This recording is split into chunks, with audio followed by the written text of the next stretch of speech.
Bienvenue dans cette exploration des coulisses de Grand Theft Auto VI. On va regarder un peu ce qui se dit, au-delà des annonces officielles. L'idée, c'est de décrypter les gros enjeux, les controverses aussi, et puis les faits marquants autour de ce jeu.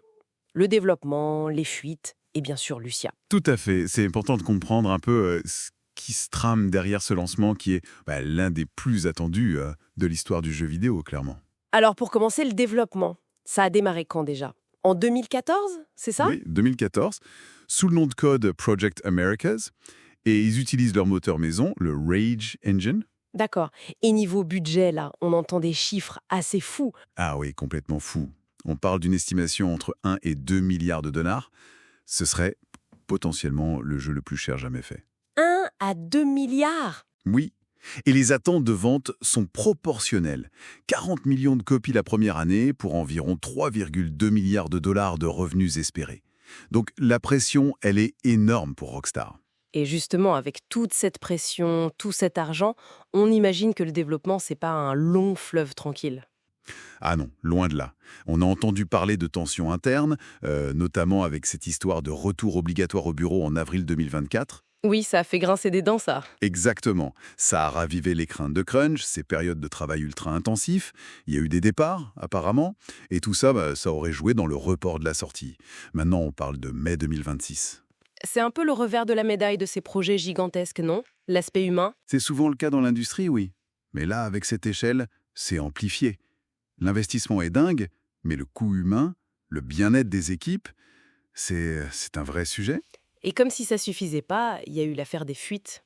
Ça, c'était quelque chose. Ah ça, septembre 2022, le coup de massue. C'était quoi exactement, là? 90 vidéos, c'est ça? Oui, 90 vidéos de gameplay en plein développement, publiées par un jeune hacker, tipote Uber Hacker. Et le coût pour Rockstar?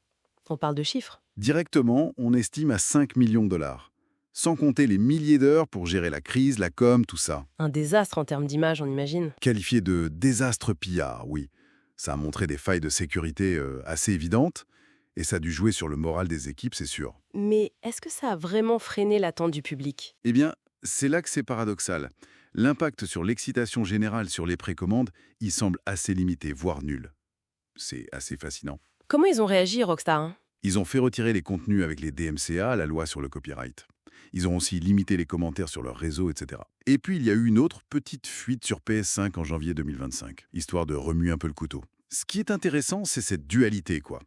Pour une franchise comme GTA, qui joue sur la transgression, le mystère, une fuite, même négative, ça finit presque par nourrir le buzz. C'est un peu fou. Du marketing involontaire, presque. C'est un peu ça, oui. Ce qui coulerait une autre boîte, là, ça alimente la machine. Bon, après les fuites, l'autre gros sujet de discussion, c'est Lucia. Ah, Lucia, la première protagoniste féminine principale, non optionnelle de la série. C'est un vrai changement. Oui, parce que jusqu'ici, les personnages féminins dans GTA étaient souvent, assez secondaires ou silencieuses. C'est ça. Là, on nous dit que sa relation avec Jason, l'autre protagoniste, serait inspirée de Bonnie and Clyde. Ça donne le ton. Mais la question qui se pose, c'est est-ce que c'est une vraie avancée ou juste une façade un peu progressiste? C'est tout le débat. La franchise a souvent été critiquée pour sa représentation des femmes, parfois très stéréotypée. Est-ce que Lucia va changer ça? Ou est-ce qu'elle sera juste une version féminine des mêmes archétypes? Les fans sont partagés. Et on ne sait toujours pas qui l'incarne, d'ailleurs. Non, toujours pas officiellement. Le nom de Manny El Pérez circule beaucoup, mais Rockstar garde le secret. Ça fait partie du jeu, j'imagine. Mais culturellement, ça pourrait avoir un impact, non? Si le personnage est bien écrit, bien reçu. Potentiellement, oui. Comme d'autres héroïnes fortes de jeux vidéo avant elle. Ça pourrait marquer les esprits et peut-être influencer un peu l'industrie. Donc, si on essaie de résumer un peu tout ça, GTA 6, c'est quoi? C'est un projet monstre. Marqué par des défis internes énormes, des crises externes comme ces fuites spectaculaires. Et un choix narratif central avec Lucia, qui est potentiellement révolutionnaire pour la série. Oui, et ce qu'on voit à travers tout ça, ce sont des tensions constantes. Entre l'envie d'innover avec Lucia, par exemple, et l'ADN très marqué de GTA. Entre les milliards de dollars en jeu et le bien-être des gens qui fabriquent le jeu. Exactement. Et entre la gestion de crise après les fuites et le fait que, paradoxalement, ça a peut-être même amplifié le buzz. Au final, au-delà des chiffres, des polémiques, la vraie question qui reste, peut-être, c'est comment un personnage comme Lucia va s'intégrer dans cet univers GTA? Cet univers satirique, souvent cynique, Oui. Est-ce qu'elle peut vraiment changer la perception, l'expérience du jeu? Ou est-ce que l'univers GTA va, en quelque sorte, l'absorber? C'est peut-être ça la grande inconnue. c'est une excellente question pour la suite. Voilà, qui conclut notre plongée dans les informations autour de GTA 6. Merci de nous avoir écoutés.